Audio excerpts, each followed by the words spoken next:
Formålet med projektet der var, at Texas de sendte os en af deres havefræser som en af deres vigtigste produkter, som vi så skulle lave en ressourceprofil af. Vi håber på, at analysen kunne give os noget større indblik i, hvordan vores konstruktion var designet med henblik på genanvending. Det har været rigtig svært at vide præcis, hvordan man genanvender i Danmark, samt hvordan vi kan gøre det bedre med de produkter, vi har i dag. Og det var særligt noget, vi håbede, de her eksperter inden for Recycling Resources kunne hjælpe os med.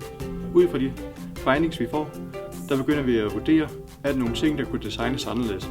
Ressourceprofilen kan man bruge til at pinpointe, hvor i produktet der måske er nogle meget sparsomme ressourcer. Sparsomme ressourcer er også tit meget værd, så derfor kunne det være en idé for virksomheden at gøre, at man kunne nemt skilte med. Recycling Resources har arbejdet meget selvstændigt med vores maskine, efter at vi først har givet dem alle de informationer, de skulle. Og vi har selvfølgelig skulle bruge noget energi på lige at få alle vores produktionstegninger oversat til dansk, men jeg synes, at forløbet er gået ganske glat, og de få informationer, de har manglet, har vi forholdsvis nemt kunne skaffe. Resultatet fra analysen det har så vist os, at vi ikke kan gøre ret meget for at optimere vores maskine. Og det tilfredsstillende resultat kan vi så videregive til resten af vores organisation, som kan bruge det i andre afdelinger, blandt andet marketing samt salg.